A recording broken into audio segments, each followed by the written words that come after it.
Good morning everyone. তো অ্যালার্মটা 8:43-এ দিয়েছিলাম আর 8:43 সময় অ্যালার্মটা বেজেও গেল। এবার জাস্ট আমি অ্যালার্মটা অফ করলাম। তো চলো ব্রাশ করে এসে তারপরে কথা বলছি। Hey guys, good morning, welcome back to my channel Sunayani blog. তো তোমরা কেমন আছো? আশা করছি তোমরা খুব ভালো আছো আর আমি বিন্দাস আছি। তো সকালে উঠে পড়েছি, মোটামুটি এখন 9:30 মতো বাজে। আর উঠেই আমি এখন ব্রাশটা করে এসেছি। এবার ড্রেসটা চেঞ্জ করে নেব, তার কারণ ভাইকে তুলতে হবে ফার্স্ট, আর কালকে ছিল জন্মাষ্টমী, তো সেই জন্য তাড়াতাড়ি তুলতে হবে। তো চলো আগে ড্রেসটা চেঞ্জ করে নিই, তারপর তোমাদের সাথে আবার ব্যাক করছি।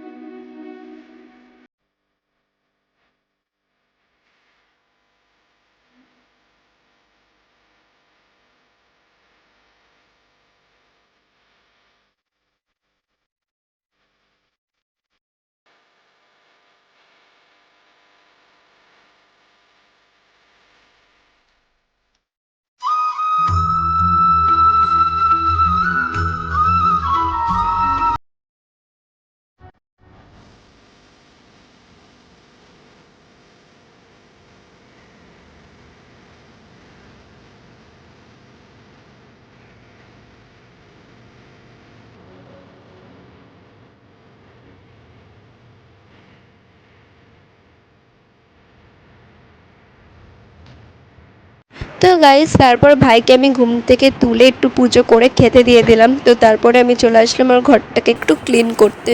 মানে এক সপ্তাহ অন্তর একটু মনের মতো করে ঘরটাকে ক্লিন করা খুবই দরকার। এমনি তো রেগুলার ক্লিন করি, বাট এক সপ্তাহ অন্তর একদিন একটু নিজের ঘরটাকেও টাইম দেওয়া উচিত। আর আমার ঘর অন্য কেউ ক্লিন করে দেবে এটা ঠিক আমার ভালো লাগে না। তো সেই জন্য নিজের ঘরটা নিজেই ক্লিন করতে ভালোবাসি। তো বিছানাটা মোটামুটি আমি এখন তুলে নিলাম। তো তারপর আমি টেবিলটাও গুছিয়ে নিচ্ছি ভালো করে। আর আমার বোন মানে শাড়ি পরে, এটা করে সেটা করে দিয়ে পুরো ঘরটাকে বাজে করে রাখে। আর আমার মা তো শাড়ি থেকে শুরু করে যা পারে সব কিছু ওখানে এসে ডিবি করে রেখে দেয়। মানে আমার ঘরটা ওদের কাছে মনে হয় শুধুমাত্র জঙ্গলি একটা ঘর। মানে কি বলবো, জাস্ট মাঝে মধ্যে রাগও হয়, বাট কিছু বলতে পারি না। তো আমি শাড়িগুলো এখন ভাঁজ করলাম না, কারণ এখন আমার কাছে টাইম নেই, আমাকে গান শিখতে হবে, তারপর আরও অনেক কাজ আছে।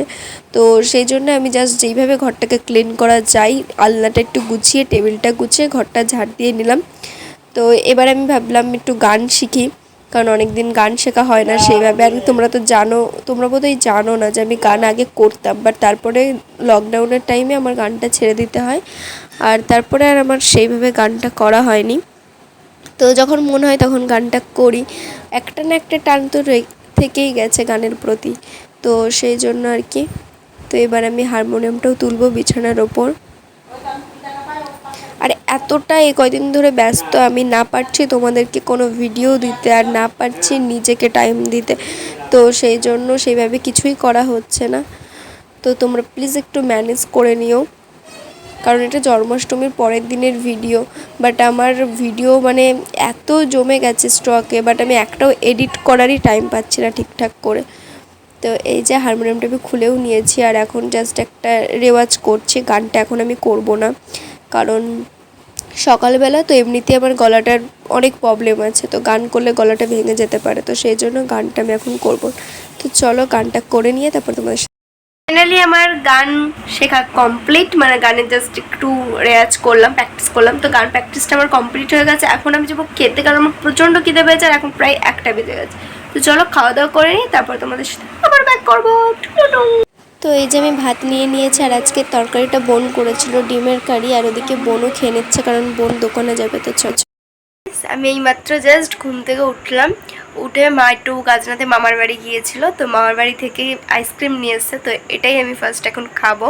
আর এমনি সত্যি কথা বলতে বিকেলবেলা সুন্দর সুন্দর টাইমে না আমার প্রচণ্ড খিদে পাই। মানে শুধু মনে হয় খাই খাই খাই, বাট কী খাবো এটাই বুঝে উঠতে পারি না, সেজন্য বাজারে চলে যায়। তো মা আজকে আমার জন্য আইসক্রিমটা এনেছে, সো আইসক্রিমটাই এখন ট্রাই করা যাক। তো চলো আইসক্রিমটা খাই।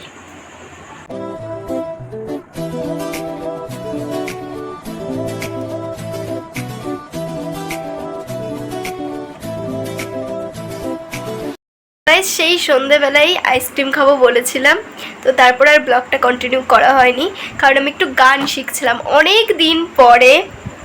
দাঁড়াও তোমাদের সাথে বিষয়টা শেয়ার করি। আমি কিন্তু আগে গান শিখতাম, তোমরা হয়তো জানো না, বাট হ্যাঁ আমি আগে গান শিখতাম। তারপরে হঠাৎ করে পড়াশোনার জন্য মানে যখন মাধ্যমিক দেবো আর কি, তো তখন আমাকে গানটা ছেড়ে দিতে হয় কোনো কারণে। আর লকডাউনও পড়ে গেছিলো তখন, স্যার আসতে পারিনি প্রায় একটা বছরের কাছে। তো গানের প্রতি সেইভাবে আর টানটা ছিল না। আর আমার আগা করে না মানে গানের প্রতি খুব একটা যে টান আছে সেটা না, ওই হয়তো মনে হলো করলাম, আবার মনে হলো না করলাম না, এরকম মানে আমাকে যে করতেই হবে এরকম কোনো ব্যাপার ছিল না, কিন্তু এটা আমার নাচের প্রতি আছে আর কি। তো তারপরে হঠাৎ করে আজ ইচ্ছে হলো যে করব, ভেবেইছিলাম যে হারমোনিয়ামটা বেচেই দেবো, বাট ভাগ্যিস বেচেনি। তো আজকে খুব কাল সন্ধেবেলা থেকে মনে হচ্ছে যে একটু গান করব একটু গান করব। তো কষ্ট মষ্ট করে ওপরে ছিল, ওপর থেকে নামালাম, নামিয়েই প্র্যাকটিস করছিলাম, সেই জন্যই তোমাদের সাথে আমি মানে আর ব্লগটা কন্টিনিউ করতে পারিনি। তো একটা গান তুললাম বসে বসে, মানে কি বলতো আগে করেছি তো মোটামুটি পারি সব কিছুই, একটু ইউটিউবে সার্চ মার্চ করে দেখে নিয়ে তারপরে লাইকিংসগুলো দেখলেই মোটামুটি আমি করতে পারি গানটা। তো এইভাবে একটা গান আজকে তুললাম, নজরুল গীতি একটা। এখন কি শোনাবো তোমাদেরকে একটু, নাকি পরে শোনাবো সেটাই আমি ভাবছি আর কি। তো যাই হোক আগে তোমাদের সাথে শেয়ার করে নিই বিষয়টা। তো প্রচণ্ড কেন জানি না গানের প্রতি আমাকে টানছে, মনে হচ্ছে মানে গান না করলে আমি মরে যাবো, মানে সিরিয়াসলি এরকমটা মনে হচ্ছে। এদিকে বাবা মাও আমাকে গানের জন্য কত বকেছে যে তুই গান করবি বললি বাট এখন কেন করছিস না, এখন কেন বলছে হারমোনিয়াম বিক্রি করে দিতে, অনেক কিছু। এবার সেই সময় আমার পক্ষে মানে এই গানটাকে হ্যান্ডেল করা একদমই অসম্ভব। চাইলে আমি পারতাম, আমি মানছি, বাট আমার এমনিতে গানের প্রতি খুব একটা যে ইন্টারেস্ট আছে এরকমটা নয়। আমি যখন ইচ্ছা হয় তখন করি এই আর কি, যে রেগুলার করব বা আমার এই পথে এগোবো এরকম কোনো আমার চাহিদা নেই বলতে পারো, বা ইচ্ছাও নেই। তো এরকম সেই টাইমটা আমার প্রচণ্ড সমস্যাও হতো, মানে প্রাইভেট থেকে শুরু করে তার সাথে আবার বাড়ি এসেই গানের প্র্যাকটিস, আবার গান শিখাতে আসতো, সকালবেলা উঠতে হতো এমনি পড়তে যাওয়ার জন্য, তার আগে আমাকে উঠতে হতো, তো খুব সমস্যা হতো। সেই জন্য আমি গানটাকে ধীরে ধীরে একটু করে ফেললাম। তো তারপরে আর গান করা হয়নি। তো আজকে প্র্যাকটিস করছিলাম, দেখলাম গলার অবস্থা খুবই খারাপ, সিরিয়াসলি বলতে যেটা মানে গলাটা যেন উঠছেই না। তো তারপরে কিছুটা উঠেছে। তো মানে কি বলবো, সত্যি বলতে গানটা করার পর ভেতর থেকে আমি একটা শান্তি অনুভব করলাম, কারণ এমনিতে আজকে একটু প্রবলেমে ছিল আর কি, মনে একটা অশান্তি কাজ করছিল, তাই আর কি। যাই হোক বাদ দাও। তো তারপরে গানটা করার পর কি বলবো, এতটা শান্তি আমি পেয়েছি ভেতর থেকে তোমাদেরকে বলে পর্যন্ত বোঝাতে পারবো না। তো তাই আর কি। তো হারমোনিয়ামটা অনেকটা ধুলো পড়েছিল, পরিষ্কার করলাম, তারপরে গানটা প্র্যাকটিস করলাম। তো গানটা কি বলতো কাজী নজরুল গীতি, ওই যে শুকনো পাতায় নুপুর বাজে যে সংটা, ওটাই আজকে করলাম, দেখলাম হয় কিনা, বাট একবার তোলাতেই হয়ে গেছে। একটু করবো নাকি, চলো একটু করি, কারণ কি বলতো আজকে